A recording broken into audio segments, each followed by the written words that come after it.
Hello everybody, I'm SJM. Welcome back to some more Create Above and Beyond. So in this episode I'm just going to quickly go over how I built all of the machines and contraptions for getting through the 1A, 2, and 2A stages of the mod pack. So in the first episode I did tricks and tips for the beginning, and then I did outlined my build for the first phase, getting up to the kinetic mechanisms. And then so today I'll go through this the bonus side quest there in chapter 1, my chapter 2 build, and then my chapter 3 build. I'm not quite finished because I'm just waiting on producing enough lava here in the overworld in the slow and methodical way which I do everything. And before I can make my zinc machine to get there, but yeah, we'll just go over all of that. And I don't know if I covered it in the last episode, but this is my general station where I've got some machines. So if I need some planks or log or slabs, that's what these things are called, then I've got a little setup here for kind of automated for doing that there. I've got I put away my dirt.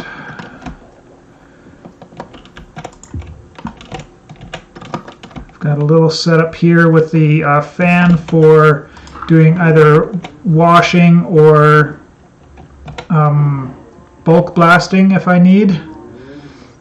So if I want to do washing, then I can release the water there. If I want to do lava, I can release the lava there. Usually this should be a depot, but I used it in one of my other builds somewhere, so that's kind of gone for now. And then I've got my press over here with a depot there. And then I've also got a mechanical bearing down here.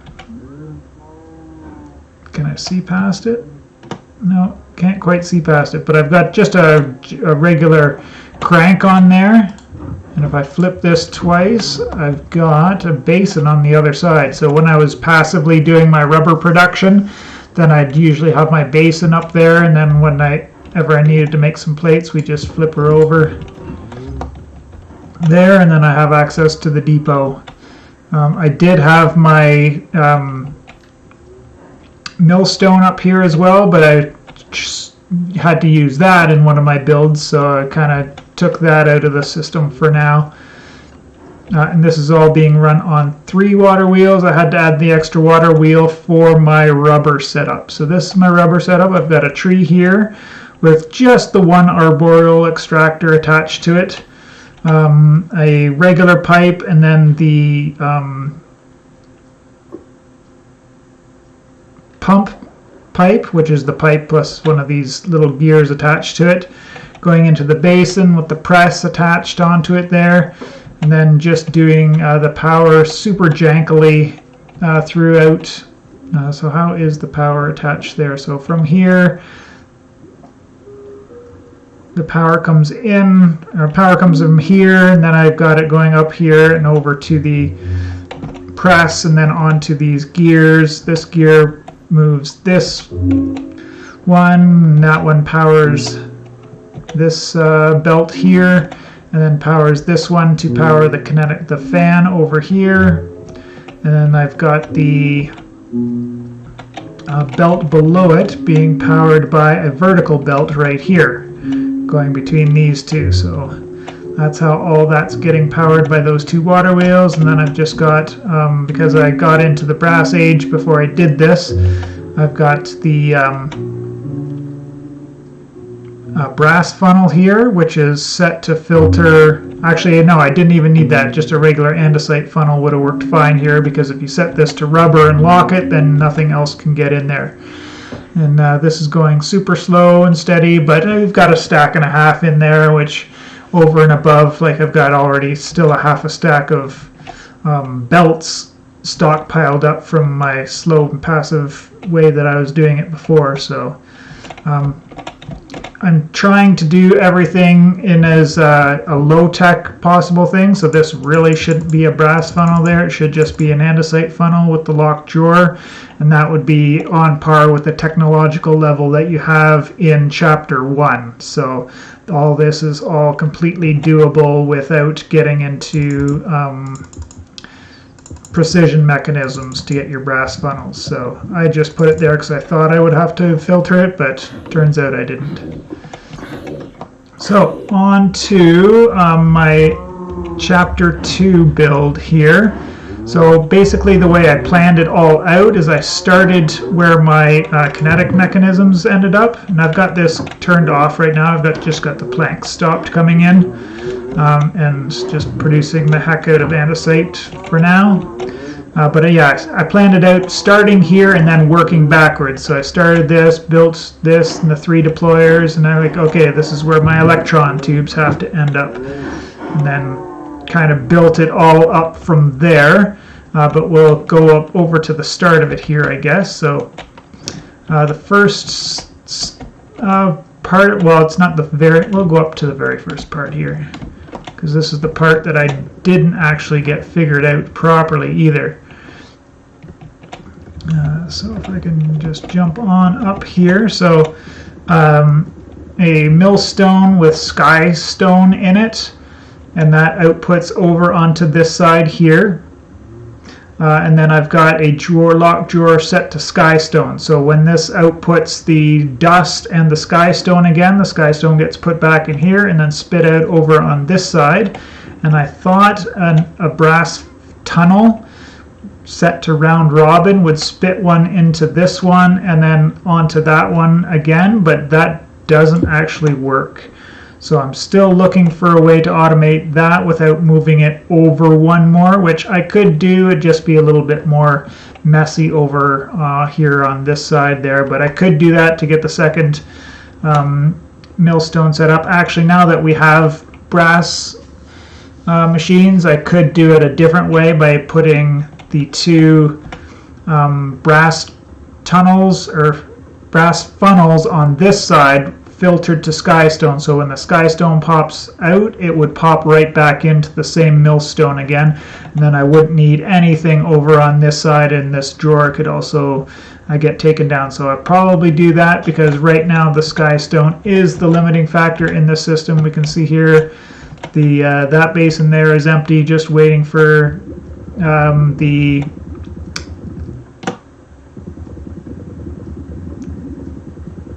what's it called? The skystone blend. And then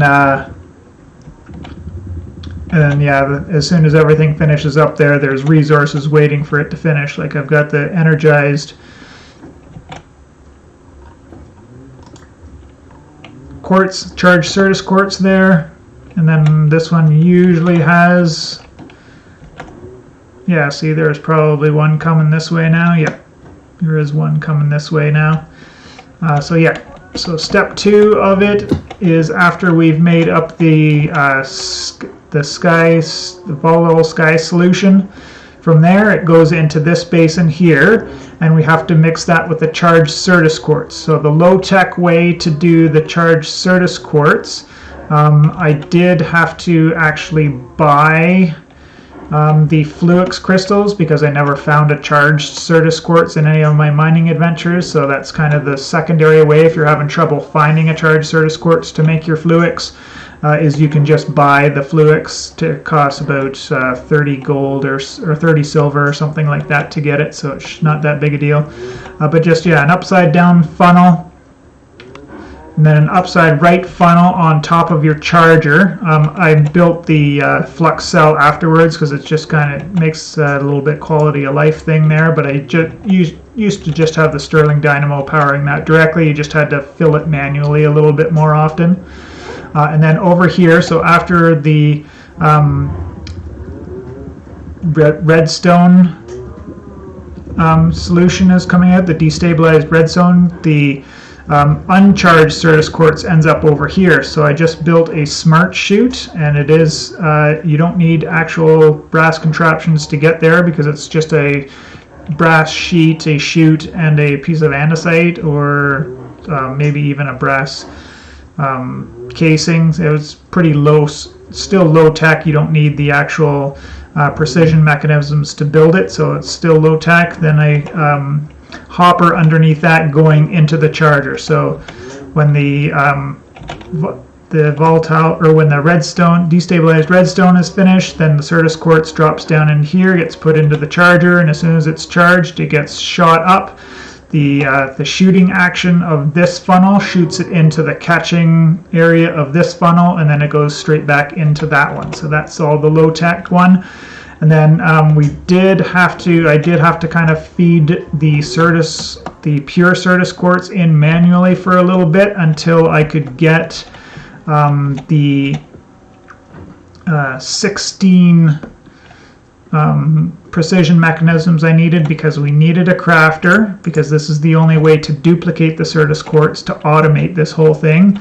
And then we also needed the funnel so that we could set this to round robin. So when one of the pure Certus comes around here, one will go back into here to get put back into the system, and then every other one will go into making the polished rose quartz.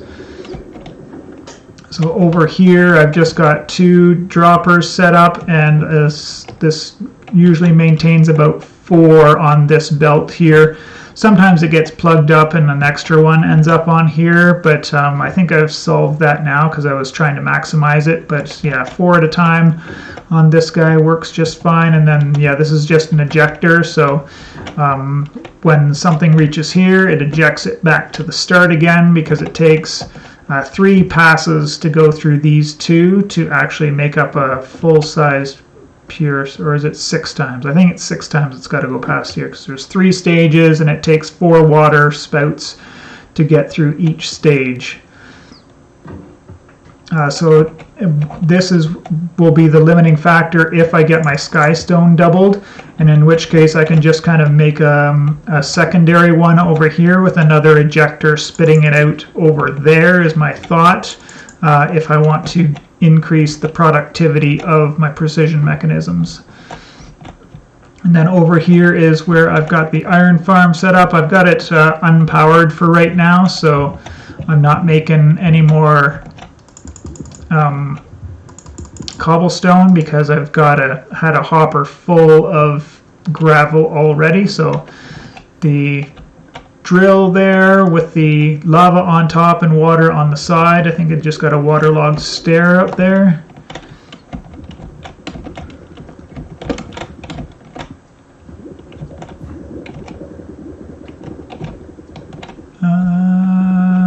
Yeah, that's the water for the fan, and then there's a waterlogged stair, I think, on one of these sides.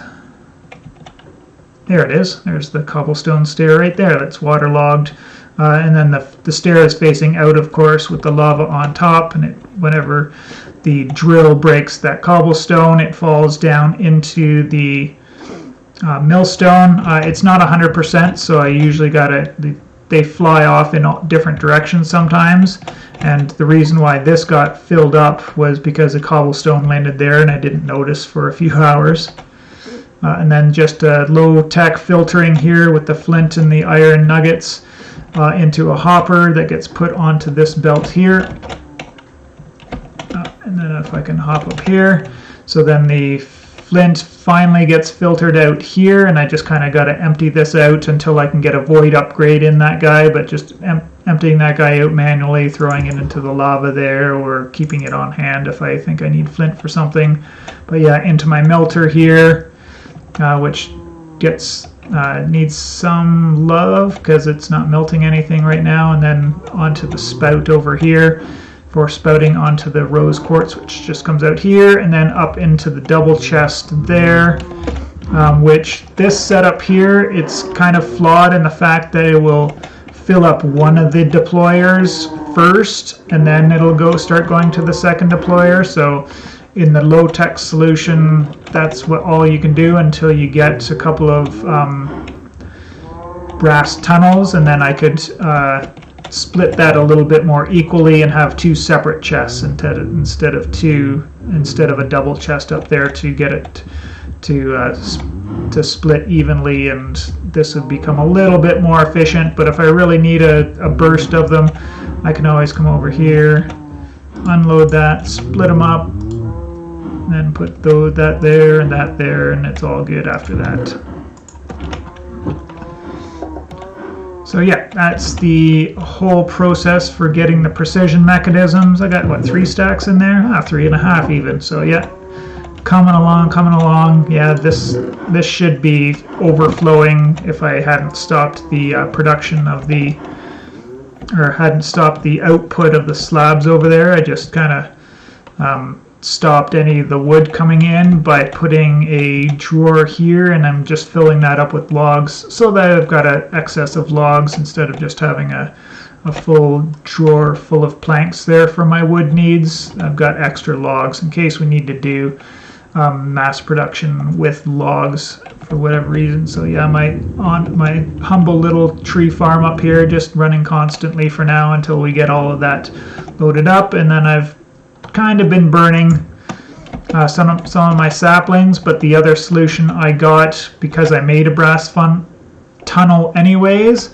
I got this one set on round robin, so when the system's coming through and planks are coming this way, planks get put off onto this belt here, which then come down this way, or come down here, up, and then will feed automatically into my seared heater. But I'm just kind of using up some of my sticks and my saplings to do that for now. And then the same thing with the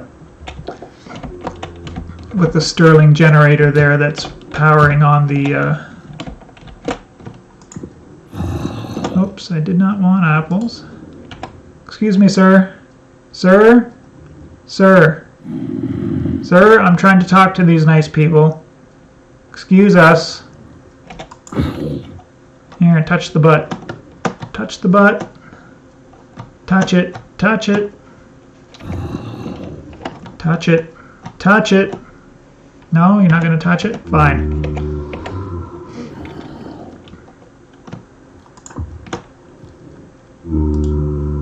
Oh, great. 2 of you now.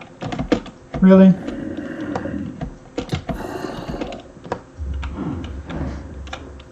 Yeah, this is just what I've been doing with these for now. If I find that I need a little bit more, I'll throw a couple of pieces of coal in there to power it, but yeah, no big deal on that for now. And then on to the bonus, the chapter 2A. So I went to the Nether, found the weeping vines, found the twisting vines. You don't need to be in the Nether to do all of this, although it's a lot quicker to get your lava if you do.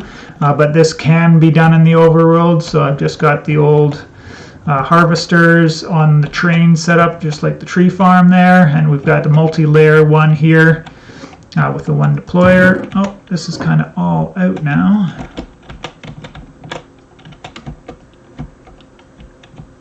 And how far along are we? Yeah, we're just waiting for lava to be generated. I'll show the lava production here in a second. But yeah, the twisting vines and the weeping vines all get collected up, put into this chest, and come up here. I had to do it this way, but it's kind of neat because they jump this gap here and then move on to get put into this basin here with the mixer. And then with the blaze burner there, you just had to find the fortress, which was the biggest pain in the butt of it all, was to find the fortress and to capture a blaze to put in the blaze burner. I did 5 all at once, so that's a plan. If you're going around the world, there are these little houses that have blaze burners in the fireplace, so you don't actually even have to craft these. Super easy. And then yeah, just a spout with the liquid soul in it, and then the spout with the lava. And how we generate the lava is I made a hellbark tree. So when you're in the lava when you're in the Nether and you go into like the overgrowth biome, you'll find these hellbark bushes all over the place. So I just killed a bunch of leaves and saplings, and it took about 6 or 8 tries to get a little tree, because they tend to grow the bush form with one log and a whole bunch of leaves around it, which will not produce lava for you. You do need to get at least this 3 high tree with at least 3 natural leaves on it, and then we put the arboreal extractors on those, and that will passively generate our lava for us. And then while I was getting it all set up, I made this great big tank to kind of store it. I think I had about like 15. I had this about half full when I finally hooked everything up, and I've only made half of the infernal mechanisms that I need with that. So it takes a lot of lava. So if you need any quantity of these infernal mechanisms or zinc machines, then you'll definitely want to set this up in the nether with a hose pulley into like the infinite source of lava, so that you don't do that. But I take this slow and steady pace rather than doing anything too fast, because this is my first time playing with Create, so it does take me quite a bit of time to figure out all of the contraptions and everything. So yeah, I prefer to do it that way. Maybe even see, is it time to start? It's not even time to start up this guy again, because how backed up are we? Oh, we're not backed up on algo bricks. Oh, we're backed up on clay, because I got it all turned off for now. But yeah, that's fine, because I got, like I showed you before, yeah, over a chest full of andesite alloys, so we're not a problem there.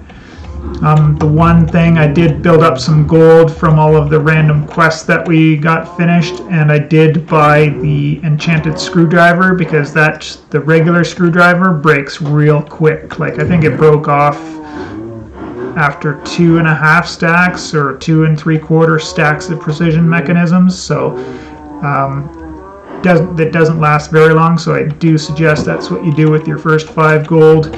Whereas this diamond saw, this is only the second diamond saw I've made, and this guy's barely used even. So you don't rush to the diamond saw by any stretch of the imagination. So that's everything for those 2 chapters. The next thing that I'm going to be doing is buddy cards, I think. So I haven't opened any yet. I've almost got a sack full of them there, so I just need 10 more packs, which probably won't take too long, but I probably don't need it to finish out that first set. But we're going to need to do the farming set as well, so I'm going to set up a Create auto farm and just gather tons and tons of resources, which I can also burn here in the trade station with the farming profession. That's what I'm planning on doing for getting a lot of my money. I'm not going to set up an automatic system, because I think, getting infinite money with like a sweet berry farm or something like that, while entertaining and a little bit less of a pain in the butt when you want to get something that you can't find. Like if we take a look here, like say you can't find, like I mentioned, Fluix. I couldn't find the charged Certus quartz, so I just bought the Fluix in there, 32 silver. You get your Fluix without having to go through all of that stuff. Or say I don't have any intention of making silica steel, so then we could just come in here and buy it all the time if we had infinite money. I find that a little bit cheesy, and I kind of want to find the ways around that. So we might get to the point where we have to buy something in some quantity somewhere along the way, like sulfur, or I don't see anything else there that I don't recognize pretty easy. Oh, Invar agates. This would be probably another one, because I think these are a real pita as well. But yeah, if you want to get started on the trading early, you just have to spend the 30 silver. You'll get the trade station, a sterling dynamo, so you can power it, and then you've got to buy one of the profession cards from the market, or sorry, the bulletin board here. So I just bought the farming one because I was doing this mediocre little farm here. Still brought me in a good 2 stacks of silver, or maybe even 3 stacks, which would be 3 gold, which is most of the cost of that unbreakable tool that I bought. So that's where most of my money came from, and then the rest of it just came from doing some of the lifesavers there. like, make a nature's compass. Oh, these don't give silver necessarily, do they? No.